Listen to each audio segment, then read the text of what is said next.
नमस्कार साथियों, समसामयिक मुद्दों से संबंधित प्रश्नावली श्रृंखला के साथ मैं अमित आप सभी का स्वागत करता हूं। आज है 18 अप्रैल 2020 और आज के हमारे प्रश्न किन मुद्दों पर आधारित हैं, आइए सबसे पहले एक नजर डालते हैं। बात करेंगे पहले प्रश्न में एंटी शिप मिसाइल और टारपीडो के बारे में। वहीं दूसरे प्रश्न में हम बात करेंगे सार्वजनिक स्थानों पर थूकना किस धारा के अंतर्गत अपराध माना गया है। तीसरे प्रश्न में जानेंगे कि किस संस्था द्वारा इस साल एशिया की आर्थिक वृद्धि दर 0 होने का अनुमान लगाया गया है। चौथा प्रश्न आधारित होगा कोविड ज्ञान विज्ञान संचार पहल पर।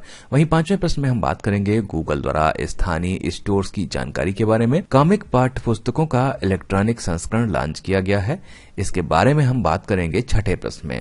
सातवां प्रश्न आधारित होगा अब तक के सबसे लंबे प्राप्त जीव के बारे में। वहीं आठवां प्रश्न आधारित होगा आरवी भुस्कुटे के निधन से। फिक्शन अवार्ड 2020 जीतने वाले अब्देलवहाब अस्सावी के बारे में बात करेंगे 9वें प्रश्न में।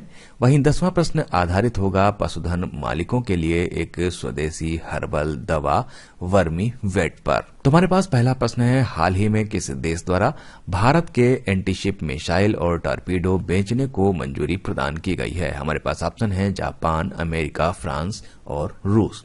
तो यहाँ पर जिसका सही उत्तर है वो है बी, अमेरिका। अमेरिका द्वारा भारत को एंटीशिप मिसाइल और टॉर्पीडो बेचने की मंजूरी प्रदान की गई है। इसमें हार्नपून एयर लॉन्च एंटीशिप मिसाइल और मार्क 54 लाइट वेट टॉर्पीडो शामिल हैं। ये मंजूरी क्षेत्रीय खतरों से निपटने में भारत की रक्षा क्षमताओं को बढ़ाने और सुरक्षा में मजबूती के लिए प्रदान की गई है। हमारे पास दूसरा प्रश्न है, निम्नलिखित में से किस धारा के अंतर्गत सार्वजनिक स्थानों पर थूकना अपराध घोषित किया गया है। हमारे पास ऑप्शन है आपदा प्रबंधन अधिनियम की धारा 51, आपदा प्रबंधन अधिनियम की धारा 52, आपदा प्रबंधन अधिनियम की धारा 53 या इनमें से कोई नहीं। तो यहाँ पर जो इसका सही उत्तर है वो है आपदा प्रबंधन अधिनियम की धारा 51। आपदा प्रबंधन अधिनियम की धारा 51 के अंतर्गत सार्वजनिक स्थान पर थूकना अपराध घोषित किया गया है। लॉकडाउन 2.0 दिशा निर्देशों में सार्वजनिक स्थानों पर मास्क पहनना अनिवार्य कर दिया गया है। आदेश का पालन न करने पर 1 साल तक के कारावास की सजा हो सकती है। आपदा प्रबंधन अधिनियम के तहत पारित आदेश पूरे भारत में लागू होता है। हमारा अगला प्रश्न है, कोरोना वायरस महामारी के कारण इस साल एशिया की आर्थिक वृद्धि दर 0 रह सकती है। यह अनुमान किस संस्था हमारा अगला प्रश्न है, कोरोना वायरस महामारी के कारण इस साल एशिया की आर्थिक वृद्धि दर 0 रह सकती है। यह अनुमान किस संस्था का है। हमारे पास ऑप्शन है वर्ल्ड बैंक, IMF, ADB या इनमें से कोई नहीं। तो यहाँ पर इसका सही उत्तर है वो है IMF। कोरोना वायरस महामारी के कारण इस साल एशिया की आर्थिक वृद्धि दर 0 रह सकती है। यह अनुमान IMF संस्था का है। IMF ने कोविड-19 महामारी और एशिया प्रशांत क्षेत्र 1960 के दशक के बाद से ही सबसे कम वृद्धि दर शीर्षक में कहा है कि इस महामारी का एशिया प्रशांत क्षेत्र में गंभीर और अप्रत्याशित असर होगा। एशिया की आर्थिक वृद्धि दर वैश्विक वित्तीय संकट के दौरान 4.7% और एशियाई वित्तीय संकट के दौरान 1.3% थी। 0 वृद्धि दर करीब 60 साल की सबसे खराब स्थिति होगी। हमारा अगला प्रश्न है, निम्नलिखित में से किसके द्वारा कोविड ज्ञान विज्ञान संचार पहल का शुभारंभ किया गया। हमारे पास ऑप्शन है Tata institute of fundamental research, Indian institute of sciences, Tata memorial centre या उपरोक्त सभी। तो यहाँ पर जो इसका सही उत्तर है वो है उपरोक्त सभी।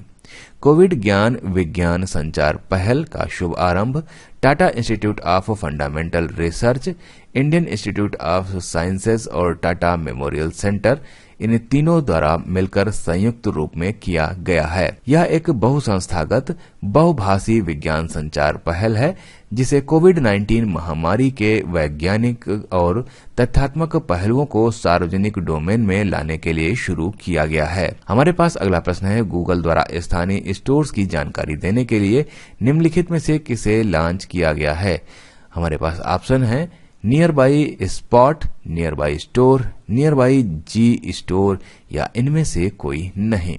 तो यहाँ पर जो सही उत्तर है इसका वो है ए, नियर बाई स्पॉट। गूगल द्वारा स्थानीय स्टोर्स की जानकारी देने के लिए लॉकडाउन के दौरान जरूरी सामान बेचने के लिए खुले किराने स्टोर्स की जानकारी उपलब्ध कराने के लिए गूगल पे ऐप पर नियर बाई स्पॉट लॉन्च किया गया है। इसे गूगल द्वारा हैदराबाद, चेन्नई, मुंबई, पुणे और दिल्ली में शुरू किया जाएगा।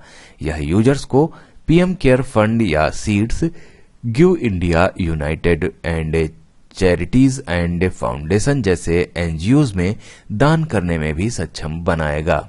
हमारा अगला प्रश्न है, किस राज्य सरकार द्वारा कामिक पाठ्य पुस्तकों का इलेक्ट्रॉनिक संस्करण लॉन्च किया गया है? हमारे पास ऑप्शन है कर्नाटक, केरल, मणिपुर या राजस्थान।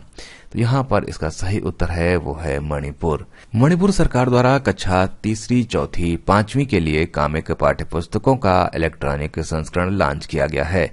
प्रत्येक कक्षा के लिए इलेक्ट्रॉनिक कामिक पाठ्य पुस्तक में गणित, पर्यावरण अध्ययन और अंग्रेजी भाषा जैसे 3 विषयों का संस्करण शामिल है। यह www.manipureducation.gov.in पर उपलब्ध है। हमारे पास अगला प्रश्न है, हाल ही में अब तक का सबसे लंबा जीव किस देश में देखा गया है?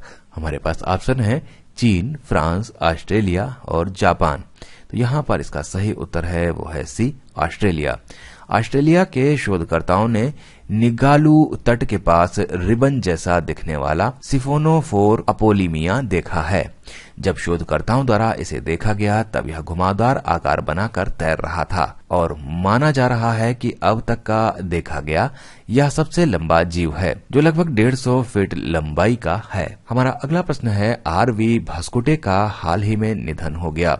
वे किस क्षेत्र से थे? स्वतंत्रता सेनानी, लेखक, समाजसेवी या चिकित्सक? तो यहाँ पर जिसका सही उत्तर है वो है ए, स्वतंत्रता सेनानी।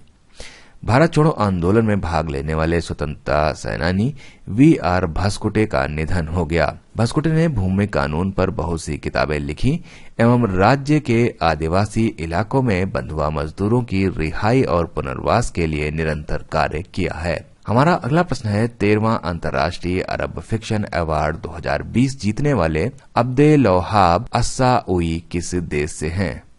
हमारे पास ऑप्शन है सऊदी अरब, अल्जीरिया, इराक या ईरान। तो यहाँ पर इसका सही उत्तर है बी, अल्जीरिया।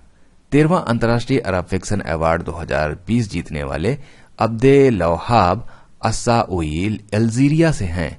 उन्हें यह पुरस्कार डार्विन द्वारा 2018 में प्रकाशित उनके उपन्यास द स्पार्टन कोड के लिए दिया गया है। द स्पार्टन कोड्स अल्जीरिया में हुए ऑटोमन और फ्रांसीसी उपनिवेश शक्तियों के बीच संघर्ष से संबंधित है। अंतर्राष्ट्रीय अरब फिक्शन अवार्ड अरब देशों में दिया जाने वाला सबसे प्रतिष्ठित साहित्यिक पुरस्कार है, जो लंदन के बुकर प्राइज फाउंडेशन के सहयोग से दिया जाता है। हमारे पास अगला प्रश्न है, निम्नलिखित में से किसने पशुधन मालिकों के लिए वाणिज्यिक उत्पाद के रूप में एक स्वदेशी हर्बल दवा वर्मी वेट को पेश किया है? हमारे पास ऑप्शन है द लाइव स्टॉक कंजर्वेसी संरक्षण, नेशनल इनोवेशन फाउंडेशन इंडिया, स्वास्थ्य और परिवार कल्याण मंत्रालय या इनमें से कोई नहीं। तो यहाँ पर इसका सही उत्तर है B, National Innovation Foundation India. National Innovation Foundation India ने पशुधन मालिकों के लिए वाणिज्यिक उत्पाद के रूप में एक स्वदेशी हर्बल दवा वर्मी वेट को पेश किया है। यह कृमि के उपचार की रासायनिक विधि का एक विकल्प है। तो ये थे आज के हमारे समसामयिक मुद्दों से संबंधित 10 प्रश्न। मिलते हैं कल नए 10 प्रश्नों की श्रृंखला के साथ। तब तक के लिए मुझे दीजिए इजाजत। नमस्कार, धन्यवाद।